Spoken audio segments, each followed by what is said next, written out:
Subscribe करिए हमारे channel target UP TET CTET को और बेल आइकन को दबाइए। हेलो फ्रेंड्स, मैं रेनू स्वागत करती हूँ आप सभी भावी अध्यापक एवं अध्यापिकाओं का आपके अपने channel target UP TET CTET में। दोस्तों, आज की इस वीडियो में हम आपके यूपी टेट के सीटेट के बाल विकास विषय के मोस्ट इम्पोर्टेंट बहुविकल्पी क्वेश्चंस को पढ़ने वाले हैं और आप लोग अच्छे से सभी क्वेश्चंस को पढ़ भी रहे हैं, समझ भी रहे हैं। आप लोग कमेंट्स के माध्यम से बता रहे हैं, बहुत अच्छा लग रहा है दोस्तों। और लगातार इस तरीके के वीडियोस मैं लेकर के आऊंगी। अभी आपको बाल विकास विषय की वीडियोस मिल रही हैं, आपको हिंदी की, इसके अलावा पर्यावरण की, संस्कृत की, सभी की वीडियोस आपको मिलेंगी। बस आप ऐसे ही सभी वीडियोस को देखते रहिए और अपने कॉलेज फ्रेंड्स को भी जरूर शेयर करते रहिए। दोस्तों, चलिए क्वेश्चन नंबर 331 से हम पढ़ेंगे। 330 तक ऑलरेडी हमने पढ़ लिया था, तो 331 नंबर क्वेश्चन से स्टार्ट करने वाले हैं। तो क्वेश्चन है, अधिकतर मनोवैज्ञानिकों के मतानुसार बुद्धिमत्ता होती है जन्मजात, सीखने पर आधारित, ए व बी दोनों, या पर्यावरणीय। तो जो अधिकतर मनोवैज्ञानिक है वो यह मानते हैं कि जो बच्चे की बुद्धिमत्ता होती है, यानी कि जब कोई भी बच्चा जन्म लेता है, परिवार में बहुत सारी चीजें सीखता है, फिर वह स्कूल जाता है, वहां पर भी बहुत सारी चीजें सीखता है। तो बच्चा पैदा होने के बाद भी बहुत सारी चीजें सीखता है, तो उसके पास बुद्धि होती है, लेकिन बुद्धि का उपयोग वह कैसे करता है? चीजों को सीखने में उसका प्रयोग करता है। तो अगर देखा जाए तो जन्मजात और सीखने पर आधारित दोनों पर ही बुद्धिमत्ता क्या करती है? किसी भी बच्चे की निर्भर करती है। तो ऑप्शन सी जो है, ए व बी दोनों, ये बिल्कुल राइट आंसर हो जाएगा। इसके बाद क्वेश्चन नंबर 332 है, व्यक्ति की बुद्धिमत्ता किस पर निर्भर है? सामान्य बुद्धि पर, विशिष्ट बुद्धि पर, दोनों पर, या उपयुक्त सभी पर? तो जो व्यक्ति की बुद्धिमत्ता होती है यह सामान्य बुद्धि और विशिष्ट बुद्धि दोनों पर निर्भर करती है। तो ऑप्शन सी जो है ये बिल्कुल राइट आंसर है। और आपको पता है कि सामान्य बुद्धि और विशिष्ट बुद्धि, यह बुद्धि के दो कारक होते हैं। किसने बताया था? स्पीयरमैन ने बताया था, जिन्होंने बुद्धि का द्विकारक सिद्धांत दिया था। तो ये सब बातें आपको याद रखनी बहुत जरूरी है, क्योंकि ये सब बहुत ही इंपॉर्टेंट है। और जो बुद्धि चैप्टर है ये ऑलरेडी अपने आप में बहुत इंपॉर्टेंट टॉपिक है। इसके बाद क्वेश्चन नंबर 333 है, बौद्धिक विकास को प्रभावित करने वाला सबसे अधिक महत्वपूर्ण कारक निम्नलिखित में से कौन सा है? परिवार का वातावरण, पास पड़ोस का प्रभाव, स्कूल का वातावरण, या सांस्कृतिक वातावरण? तो दोस्तों, एक बच्चे के बौद्धिक विकास के लिए, या फिर ये कहें कि एक बच्चे का जो बुद्धि का विकास होता है उसको सबसे अधिक प्रभावित कौन करता है? एक बच्चा जन्म लेता है, जन्म से लेकर के 5 वर्ष तक वह अपने घर में ही रहता है, अपने माता पिता, अपने जो बड़े होते हैं घर में, उनके बीच में रहता है। तो जो उसका वातावरण होता है उसका परिवार होता है। तो परिवार में ही सबसे अधिक बुद्धि का विकास होता है एक बच्चे के। तो ऑप्शन ए जो है, परिवार का वातावरण, यह बहुत ही महत्वपूर्ण है एक बच्चे के लिए। तो इसलिए ऑप्शन ए जो है ये बिल्कुल सही हो जाएगा। बाकी चीजें भी प्रभावित करती हैं, लेकिन सबसे अधिक प्रभावित कौन करता है? उसके परिवार का वातावरण, यानी कि फैमिली कैसी है और लोगों की सोच कैसी है उस फैमिली में, ये बहुत मैटर करता है। क्वेश्चन नंबर 334 है, बुद्धि परीक्षण के लिए पहला परीक्षण निम्नलिखित में से कौन सा है? इसका आंसर अगर आप लोग, जितना मैं क्वेश्चन पढ़ा रही हूँ, रेगुलर जो वीडियोस लेकर के आ रही हूँ, अगर आपने पढ़ा होगा तो आसानी से आप लोग इसका आंसर दे लोगे। विनय साइमन परीक्षण, Burt London revision, Terman Merrill scale, या फिर टर्मन स्टैनफोर्ड रिवीजन?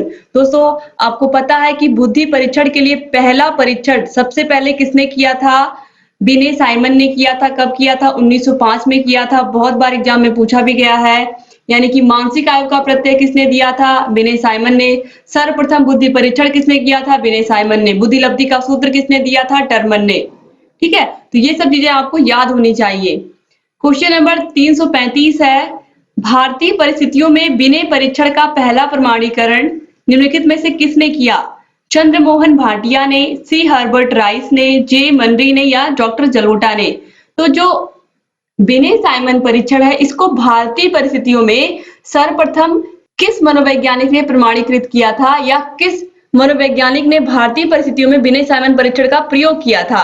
तो यह किया था सी हर्बर्ट राइस ने, या कहीं कहीं आपको सी एच राइस भी मिलेगा, तो याद रखिएगा ऑप्शन बी जो है ये राइट आंसर है। क्वेश्चन नंबर 336 है, समूह कारक सिद्धांत किसके द्वारा प्रतिपादित है? बहुत ही इजी क्वेश्चन है समूह कारक सिद्धांत, और यह किसका सिद्धांत है? बुद्धि का सिद्धांत है। तो समूह कारक सिद्धांत के प्रतिपादक कौन है? थर्स्टन द्वारा, थॉर्नडाइक द्वारा, थॉमसन द्वारा या पियाजे द्वारा? राइट आंसर है थर्स्टन द्वारा। याद रखिएगा, समूह कारक सिद्धांत दिया था थर्स्टन ने और बहु कारक सिद्धांत दिया था थॉर्नडाइक ने। याद रखिएगा आप लोग। तो ऑप्शन ए यहाँ पर समूह कारक पूछा है, तो इसीलिए थर्स्टन राइट आंसर है। क्वेश्चन नंबर 337 है, गिलफोर्ड का बुद्धि संबंधी सिद्धांत निम्नांकित में से कौन सा है? द्विआयामी सिद्धांत, त्रिआयामी सिद्धांत, बहुआयामी सिद्धांत या पदानुक्रम सिद्धांत? दोस्तों, गिलफोर्ड का जो बुद्धि संबंधी सिद्धांत है यह त्रिआयामी सिद्धांत है। द्विआयामी आपको पता है स्पीयरमैन ने दिया है, और बहुआयामी भी आपको पता है। बहुआयामी किसने दिया है? थॉर्नडाइक ने दिया है। और त्रिआयामी जो है यह गिलफोर्ड ने दिया है। तो आपको यह जरूर याद होना चाहिए। क्वेश्चन नंबर 338 है, बुद्धि पास मॉडल संरचना किसके द्वारा प्रस्तुत की गई थी? स्पीयरमैन के द्वारा, पियाजे के द्वारा, गिलफोर्ड के द्वारा या थॉर्नडाइक के द्वारा? तो बुद्धि मॉडल की संरचना प्रस्तुत की गई थी गिलफोर्ड के द्वारा, जिसे हम क्या कहते हैं? त्रिआयामी सिद्धांत। ठीक है, गिलफोर्ड के द्वारा प्रस्तुत की गई थी बुद्धि मॉडल की संरचना, या बुद्धि पास मॉडल की संरचना भी कहीं कहीं आपको मिलेगा। इसके बाद क्वेश्चन नंबर 339 है, सीखने की सरलतम विधि निम्नलिखित में से कौन सी है? अनुकरण विधि, प्रयत्न और भूल विधि, अंतर्दृष्टि विधि या अनुबंधन विधि? दोस्तों, सीखने की जो सबसे सरलतम विधि होती है, जैसे कि जब कोई बच्चा छोटा होता है तो वह उसके आसपास उसके माता पिता जो भी घर में काम कर रहे होते हैं तो देखता है, तो वह भी उसी तरीके से काम करने की कोशिश करता है। तो वह क्या करता है? दूसरों का अनुकरण करता है। जैसे कि कहा जाता है कि जो एक शिक्षक होना चाहिए, शिक्षक का एक आदर्श व्यक्ति होना बहुत जरूरी है, क्योंकि जितने बच्चे उस शिक्षक से पढ़ रहे हैं, उस शिक्षक को देख रहे हैं, वह उसी की तरह हाव भाव प्रदर्शित करने की कोशिश करते हैं या उसी तरीके से बनने की कोशिश करते हैं। एक शिक्षक का, इसीलिए एक शिक्षक का आदर्श होना बहुत जरूरी है। तो इस प्रकार से हम कह सकते हैं कि हम बच्चे क्या करते हैं? अनुकरण करके सीखते हैं। तो ऑप्शन ए जो है अनुकरण, यह बच्चों के लिए बहुत महत्वपूर्ण है। दोस्तों, जब भी आप बाल विकास विषय पढ़ रहे हो या बाल मनोविज्ञान विषय पढ़ रहे हो, तो आपके दिमाग में हमेशा एक छोटा बच्चा होना चाहिए, क्योंकि बहुत जरूरी है। आपको बच्चों के अनुसार, बच्चा उस स्थिति में होगा तो क्या करेगा, हमेशा इस बात का ख्याल रखना होगा। ठीक है, अब इसके बाद देखिए क्वेश्चन नंबर 340 है, संबद्धता का नियम किसने दिया था? थॉर्नडाइक ने, पावलो ने, गुथरी ने या बंडूरा ने? तो संबद्धता का नियम या अनुबंधन का नियम दिया था थॉर्नडाइक ने। ऑप्शन ए जो है ये राइट आंसर हो जाएगा। तो संबद्धता का नियम किसने दिया था? अगर एग्जाम में आएगा तो आपको क्या लगाना है? थॉर्नडाइक। क्वेश्चन नंबर 341 है, सामाजिक अधिगम का सिद्धांत किसने दिया था? मोस्ट इंपॉर्टेंट क्वेश्चन है यह, ऑलरेडी यूपी टेट में पूछा गया क्वेश्चन है। सामाजिक अधिगम का सिद्धांत किसने दिया था? सामाजिक अधिगम, मैस्लो, रोजर्स, लेविन या बंडूरा? तो सामाजिक अधिगम का सिद्धांत दिया था बंडूरा ने। बहुत ही इंपॉर्टेंट क्वेश्चन है, बंडूरा ने कौन सा सिद्धांत दिया था? सामाजिक अधिगम का सिद्धांत दिया था। क्वेश्चन नंबर 342 है, कैट का प्रतिपादन किया था। तो कैट परीक्षण जो है यह बालकों के लिए बनाया गया था, यानी कि बच्चों के लिए बनाया गया था, और इसका प्रतिपादन किया था लियोपोल्ड बेलक ने। और कहीं कहीं केवल आपको बेलक या बेलॉक लिखा हुआ मिलेगा, तो आप देखिए ऑप्शन सी में है, तो ऑप्शन सी बिल्कुल राइट आंसर हो जाएगा। और टेट परीक्षण किसने किया था? मुरे एवं मॉर्गन ने। क्वेश्चन नंबर 343 है, लिबिडो की अवधारणा का प्रतिपादन किसने किया था? लिबिडो की अवधारणा का प्रतिपादन सर्वप्रथम किसने किया था? फ्रायड ने, एडलर ने, जंग ने या फिर अन्ना ने? दोस्तों, राइट आंसर है ऑप्शन ए, फ्रायड ने। फ्रायड ने लिबिडो की अवधारणा का प्रतिपादन किया था। क्वेश्चन नंबर 344 है, प्रक्षेपण विधि निम्नलिखित में से कौन सी है? प्रक्षेपण विधि, टेट, रूश, वाक्य पूर्ति या ये सभी? दोस्तों, जो प्रक्षेपण विधियां हैं उनमें ये सभी आते हैं, तो ऑप्शन डी जो है ये बिल्कुल राइट आंसर हो जाएगा। इसके बाद क्वेश्चन नंबर 345 है, हीन भावना की अवधारणा विकसित की गई थी किसके द्वारा? फ्रायड के द्वारा, एडलर के द्वारा, जुंग के द्वारा या फिर अन्ना के द्वारा? तो राइट आंसर दोस्तों यहाँ पर है ऑप्शन बी, एडलर के द्वारा। हीन भावना का होना भी कभी कभी बहुत जरूरी होता है। उसका रीजन है कि अगर हमने कोई गलती की है और हमारे अंदर इस तरीके की भावना ही नहीं आ रही कि हाँ, हम सच में हमारी ही गलती है और हमें सामने वाले से माफी मांगनी चाहिए, तो ये अगर भावना नहीं होगी तो हम क्या करेंगे? माफी नहीं मांगेंगे। दूसरी चीज, हमें किसी और को हीन भावना से नहीं देखना है। ठीक है, हमें सभी को कैसे देखना है, समान रूप से देखना है। खासकर कक्षा में जितने बच्चों को हम पढ़ा रहे हैं, सभी बच्चे क्या है हमारे लिए समान है। और हर एक बच्चे के अंदर क्या होता है, हर एक बच्चे के अंदर योग्यता होती है। आपको पता है हर बच्चा दूसरे से डिफरेंट होता है। तो जो एडलर द्वारा हीन भावना की अवधारणा विकसित की गई थी, वो इसीलिए विकसित की गई थी कि यह टॉपिक आप अच्छे से समझे रहें, ताकि क्लास में जाकर के आपको क्या करना है, आपको सभी बच्चों को अच्छे से पढ़ाना है और सभी बच्चों को समान दृष्टि से जो जैसा है उसको उस प्रकार से शिक्षा देनी है। यानी कि जो जिस तरीके से समझता हो आपको उसी तरीके से उसे पढ़ाना है। क्वेश्चन नंबर 346 है, व्यक्तित्व मूल्यांकन की साधारण विधि है प्रश्नावली विधि, प्रक्षेपणात्मक विधि, केस स्टडी या फिर इनमें से कोई नहीं। तो राइट आंसर है प्रश्नावली विधि। प्रश्नावली विधि जो होती है यह व्यक्तित्व के मूल्यांकन की एक साधारण सी विधि होती है। इसमें एक बच्चे के विषय में सारी बातें लिखी होती हैं, यानी कि उस बच्चे का नाम, उसकी क्या क्या हॉबीज हैं, किस किस विषय में वह अच्छा है, उसके बारे में सारी चीजें लिखी होती हैं। तो किसी बच्चे का हम अगर साधारण मूल्यांकन करते हैं व्यक्तित्व का, तो इसी प्रकार से एक प्रश्नावली के माध्यम से करते हैं कि वही प्रश्नावली हम सभी बच्चों के लिए प्रयोग करते हैं। वो एक एक पोर्टफोलियो की तरह बना होता है, उसमें सभी क्वेश्चन लिखे होते हैं और उसी क्वेश्चन के अकॉर्डिंग ही हम उन बच्चों का क्या करते हैं, व्यक्तित्व का मूल्यांकन करते हैं। तो यह बहुत ही साधारण विधि है। क्वेश्चन नंबर 347 है, व्यक्तित्व मूल्यांकन की सर्वश्रेष्ठ विधि क्या है? प्रश्नावली, प्रक्षेपणात्मक, केस अध्ययन या फिर इनमें से कोई नहीं। तो जो व्यक्तित्व मूल्यांकन की सर्वश्रेष्ठ विधि होती है वो होती है केस स्टडी। ऑप्शन सी जो है ये बिल्कुल सही है। अभी केस स्टडी क्या होती है, हम जब प्रश्नावली विधि होती है, अभी आपने देखा इसको व्यक्तित्व मूल्यांकन का साधारण विधि क्यों कहा गया है, क्योंकि इसमें हम बच्चों से क्वेश्चन पूछते हैं और बच्चे अपने मन से आंसर लिखते हैं।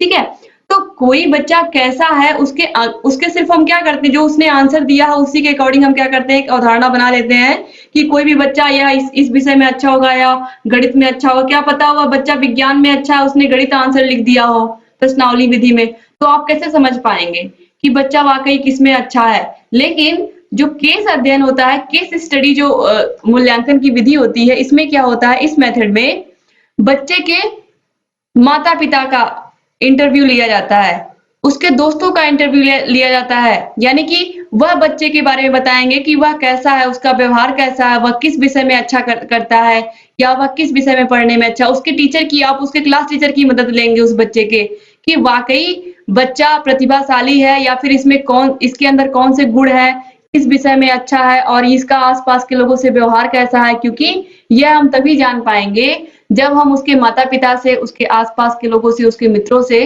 हम जब जानकारी इकट्ठा करेंगे, तभी हम उस बच्चे के विषय में अच्छे से जान पाएंगे। तो इस विधि को क्या कहते हैं, केस स्टडी विधि कहते हैं। और यह एक व्यक्तित्व मूल्यांकन की, किसी भी बच्चे के पर्सनैलिटी की इवेल्युएशन की सर्वश्रेष्ठ विधि है, सबसे अच्छी विधि है। इसके बाद क्वेश्चन नंबर 348 है, अचेतना का सिद्धांत निम्नलिखित में से किसने दिया था?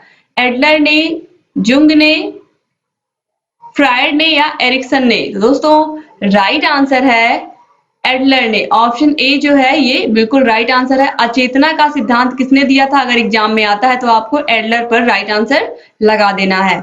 इसके बाद क्वेश्चन नंबर 349 है, एक अच्छे परीक्षण की विशेषताएं हैं, विश्वसनीयता, वैधता, मानक या सभी?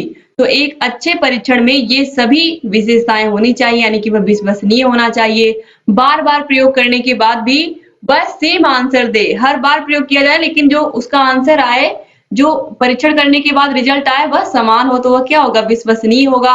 और जिस चीज को मापने के लिए उसे बनाया गया है, अगर वह उसी चीज का मापन सही से करता है तो वह क्या होगा, वैध होगा और अपने मानक पर भी खरा उतरेगा।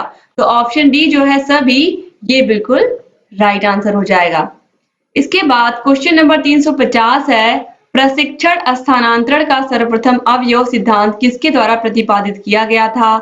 पावलोव के द्वारा, गुथरी के द्वारा, कोफ्फा के द्वारा या थॉर्नडाइक के द्वारा? प्रशिक्षण स्थानांतरण, मैंने बहुत ही अच्छे से इस टॉपिक को पढ़ाया है मनोविज्ञान विषय में कि प्रशिक्षण स्थानांतरण क्या होता है। दोस्तों इसमें सिंपल सी बात है, जैसे अगर आपने साइकिल चलाना सीखा है तो आपके लिए स्कूटी चलाना या गाड़ी चलाना क्या होगा, इजी होगा। ठीक है, तो इस तरीके से एक समय में सीखा गया जो ज्ञान है आपका, वह दूसरे दूसरे समय में क्या कर रहा है, मदद कर रहा है। जैसे कि अगर आप गणित के सवालों को लगा ले रहे हो तो जो आपका भौतिक विज्ञान विषय है उसमें भी जो आपको सवाल मिलेंगे उसको भी क्या करोगे, आप लगा लोगे। ठीक है, जैसे अगर बच्चे ने जोड़ सीखा है तो जब वह कोई गुणा उसको दिया जाएगा 2 अंक का 3 अंक का, तो वह उसी जोड़ का प्रयोग करके क्या करेगा, गुणा को भी सॉल्व कर लेगा। तो इस तरीके से अगर देखा जाए तो एक समय में सीखा गया ज्ञान क्या हो रहा है, दूसरे समय में प्रयोग कर रहे हैं हम, तो यही क्या हो रहा है, प्रशिक्षण स्थानांतरण हो रहा है। तो यह सिद्धांत दिया किसने था, पावलो ने, गुथरी ने, कोफ्फा ने या थॉर्नडाइक ने। तो राइट आंसर है थॉर्नडाइक ने दिया था। बहुत ही इंपॉर्टेंट टॉपिक है ये प्रशिक्षण स्थानांतरण, और मैंने इस टॉपिक को ऑलरेडी पहले ही पढ़ा दिया है आप लोगों को, तो आप लोग प्लीज उन वीडियोस को जरूर देखिए। क्वेश्चन नंबर 351 है, व्यापारी, खिलाड़ी, राजनैतिक नेता या अभिनेता निम्नलिखित में से किस व्यक्तिगत प्रारूप के होते हैं। ये अंतर्मुखी होते हैं, बहिर्मुखी होते हैं, उभयमुखी होते हैं या इनमें से कोई नहीं होते हैं। तो एक व्यापारी को क्या करना होता है, उसको उसके पास ढेर सारे कस्टमर आते हैं। अगर किसी ने कोई दुकान खोली तो दिन भर में बहुत सारे कस्टमर आते हैं, तो उसे क्या करना होता है, उन सभी कस्टमर को डील करना होता है। जिस प्रकार का वह प्रोडक्ट मांगते हैं उसे वह उस तरीके का प्रोडक्ट क्या करना होता है, देना होता है एक व्यापारी को। एक खिलाड़ी को प्रदर्शन अच्छा करना होता है और उसे अपनी टीम को हमेशा मोटिवेट करते रहना पड़ता है।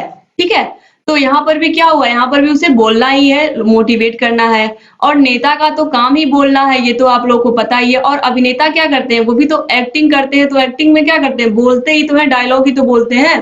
तो अगर देखा जाए तो इन सभी का व्यक्तित्व कैसा होता है, ये सभी लोग क्या करते हैं, बोलते हैं। तो ये सभी कैसे हो गए, बहिर्मुखी हो गए, क्योंकि यह सभी ढेर सारे लोगों के बीच में इनको हमेशा बोलना होता है। तो ये सब कैसे हो गए, बहिर्मुखी हो गए। तो ऑप्शन बी जो है बहिर्मुखी, ये बिल्कुल राइट आंसर हो गया। इसके बाद क्वेश्चन नंबर 352 है, स्वभाव की विशेषताएं निम्नलिखित में से किस ग्रंथि के स्राव पर निर्भर करती हैं। यानी कि जो व्यक्ति का स्वभाव होता है, इसकी जो विशेषताएं होती हैं वह इन सब ग्रंथियों में से किस पर निर्भर करती हैं। तो दोस्तों यहाँ पर राइट आंसर हो जाएगा ऑप्शन सी, अभिवृषक ग्रंथि। अभिवृषक ग्रंथि पर स्वभाव की विशेषताएं निर्भर करती हैं। किसी का स्वभाव कैसा है वह इस ग्रंथि पर काफी हद तक निर्भर करता है। क्वेश्चन नंबर 353 है, फ्रायड के अनुसार बालक का माता पिता से निम्नलिखित में से क्या संबंध प्रमुख है, तदात्म्य संबंध, सहयोग, विरोध या प्रेम। तो एक माता पिता का एक बालक से, माता पिता का एक बालक से कैसा संबंध होना चाहिए, तदात्म्य संबंध होना चाहिए। और इस तदात्म्य में क्या क्या आएगा, सहयोग भी आ जाएगा, प्रेम भी आ जाएगा। ठीक है, और ये विरोध नहीं होगा दोस्तों, सहयोग प्रेम की भावना होगी माता पिता और बालक के बीच में। और इस तरीके से जो तदात्म्य है ये बिल्कुल राइट आंसर हो जाएगा। जैसे आप लोगों ने हिंदी में पढ़ा है वात्सल्य रस, यानी कि माता और पुत्र के बीच में जो प्रेम है उसे क्या कहते हैं, हम वात्सल्य रस के माध्यम से हम प्रदर्शित करते हैं, यानी कि बच्चे के प्रति जो प्रेम होता है। तो यहाँ पर भी जो बच्चे और माता पिता के बीच जो संबंध होता है उसे हम क्या कहते हैं, तदात्म्य संबंध। क्वेश्चन नंबर 354 है, असामान्य व्यक्ति के परीक्षण का सर्वोत्तम साधन निम्नलिखित में से कौन सा है। जीवन वृत्त विधि, साक्षात्कार विधि, प्रश्नावली विधि या पेंसिल पेपर विधि। अगर कोई व्यक्ति असामान्य है, यानी कि उसका व्यवहार थोड़ा असामान्य है, उसे ये नहीं पता है कि इस व्यक्ति से कैसा संबंध हमें रखना है, या किस प्रकार से कोई हमारे सामने है तो उससे हमें किस तरीके से बात करनी है, कैसे व्यवहार करना, उस व्यक्ति को इसका कोई आइडिया नहीं है। तो इसके परीक्षण का, या ये कहें कि इस व्यक्ति के व्यक्तित्व परीक्षण का सर्वोत्तम साधन इसमें से कौन सा है, तो हमें क्या करना होगा, अगर किसी व्यक्ति का व्यवहार असामान्य है, यानी कि वह किसी से अच्छे से बात नहीं करना चाहता है या वो डांट देता है सामने वाले को, तो हमें उसके जीवन के विषय में, यानी कि उसके जीवन में ऐसी कौन सी घटना हुई है जिसकी वजह से उस व्यक्ति का स्वभाव ऐसा हो गया है, तो हमें क्या करना होगा, जीवन वृत्त विधि अपनानी होगी, जिससे हमें उसके जीवन में पास्ट टाइम में उसके साथ क्या हुआ है, आखिर में इसका व्यवहार ऐसे क्यों हो गया है। तो सबसे अच्छा तरीका है कि उसके जीवन की पिछली बातों को हम पता करें, या उसके जीवन में अब तक क्या क्या घटनाएं हुई हैं जिसकी वजह से उसका व्यवहार ऐसा हो गया है। फिर हम क्या कर पाएंगे, उसके व्यवहार में परिवर्तन कर पाएंगे, उसे सामान्य व्यक्ति बना पाएंगे। तो जीवन वृत्त विधि सबसे अच्छी विधि है। इसके बाद क्वेश्चन नंबर 355 है, व्यक्ति रोग निदान और उपचार की सर्वोत्तम विधि निम्नलिखित में से कौन सी है। निर्माण परीक्षण विधि, पेंसिल कागज विधि, प्रश्नावली परिसूचियां या विश्लेषण। तो दोस्तों राइट आंसर यहाँ पर है ऑप्शन सी, प्रश्नावली परिसूचियां। तो यह व्यक्ति रोग निदान और उपचार की सर्वोत्तम विधि है। क्वेश्चन नंबर 356 है विकास जीव और उसके वातावरण की अंतःक्रिया का प्रतिफल है। जो विकास है यानी कि जो डेवलपमेंट है वह जीव और उसके वातावरण की अंतःक्रिया का प्रतिफल है। यह किसका कथन है? स्किनर का, हरलॉक का, थॉर्नडाइक का या कैसल का?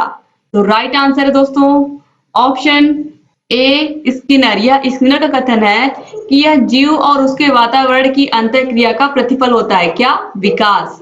क्वेश्चन नंबर 357 है पर्यावरण के साथ पूर्ण अनुकूलन का अर्थ है मृत्यु।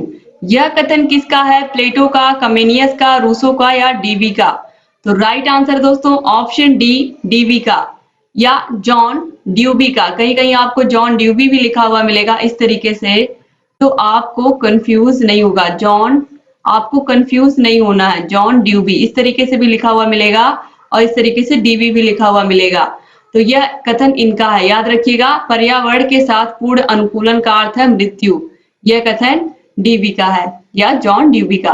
क्वेश्चन नंबर 358 है शिक्षा मनोविज्ञान का अध्ययन अध्यापक को इसलिए करना चाहिए ताकि आप में से जिन भी प्रशिक्षुओं ने पिछली वीडियोस पढ़ी हैं उन्हें अच्छे से पता होगा कि इसका आंसर क्या है। शिक्षा मनोविज्ञान का अध्ययन एक अध्यापक को क्यों करना चाहिए? आप लोग क्यों बाल विकास विषय को पढ़ रहे हो, क्यों बाल मनोविज्ञान को पढ़ रहे हो, उसका क्या रीजन है?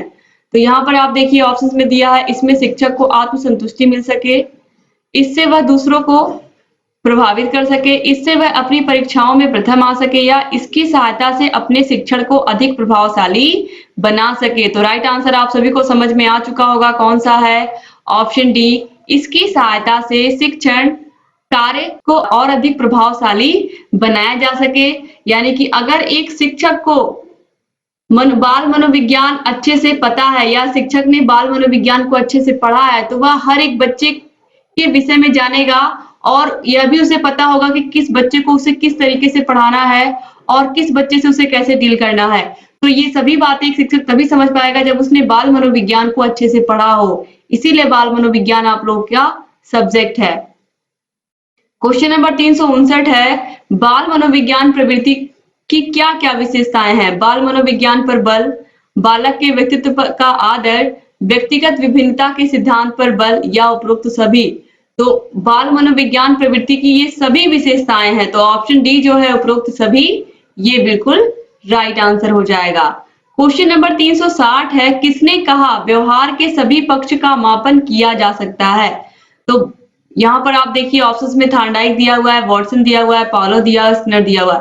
दोस्तों जो वॉटसन थे वह एक व्यवहारवादी थे और इन्होंने ही कहा था कि व्यवहार के सभी पक्षों का मापन किया जा सकता है। यह बहुत ही इंपॉर्टेंट क्वेश्चन है। तो यह कहा था वॉटसन ने, व से वॉटसन, व से व्यवहार, तो व्यवहारवादी थे वॉटसन। तो आप याद रखिएगा। तो इस तरीके से यहाँ पर आप सभी लोगों ने टोटल 30 क्वेश्चन सॉल्व किए और उम्मीद करती हूँ कि ये वीडियो भी आपको पसंद आई होगी। दोस्तों अगर ये वीडियो आपको पसंद आई है तो आप लोग प्लीज अपने कॉलेज फ्रेंड्स को उसको शेयर करना मत भूलिएगा और अगर अभी तक आपने चैनल को सब्सक्राइब नहीं किया तो प्लीज सब्सक्राइब कर दीजिए और घंटी के निशान को भी प्रेस कर दीजिए ताकि हम जो भी नई वीडियोस बनाते हैं उन सभी का नोटिफिकेशन आप लोग के पास समय से जाए और आप हमारे सभी वीडियोस को ऐसे ही देखते रहें। डिस्क्रिप्शन बॉक्स और कमेंट बॉक्स में भी आपको सभी विषयों की लिंक मिल जाएगी। आप लोग ऐसे चैनल से बने रहिए और सभी वीडियोस को देखते रहिए और अगर अभी तक आपने चैनल को सब्सक्राइब नहीं किया है तो प्लीज सब्सक्राइब कर दीजिए और घंटी के निशान को भी प्रेस कर दीजिए ताकि रेगुलर वीडियोस मिलती रहें और अपनी तैयारी को बेहतर बनाते रहें। एक बार फिर से आप सभी भाई बहनों का बहुत बहुत शुक्रिया वीडियो को पूरा देखने के लिए। तो आपको सभी विषयों की लिंक मैंने बता दिया है, मिल जाएगी। मैंने ऑलरेडी सभी विषयों को पढ़ाया भी है और इस साल भी आपको मैं रेगुलर सभी वीडियोस लेकर के आऊंगी, फिर से पढ़ाऊंगी ताकि जो आप लोग की तैयारी है वो बहुत अच्छी हो पाए और आप सभी लोग अच्छा स्कोर करें, चाहे यूपी टेट हो, सी टेट हो, सुपर टेट हो, ताकि आप सभी लोग जल्द से जल्द शिक्षक बने। उम्मीद करती हूँ कि आप ऐसे ही हमारे चैनल से बने रहेंगे, आप अपना ख्याल रखेंगे, अपने परिवार का भी ख्याल रखेंगे और रेगुलर हमसे ऐसे ही जुड़े रहेंगे। जय हिंद दोस्तों।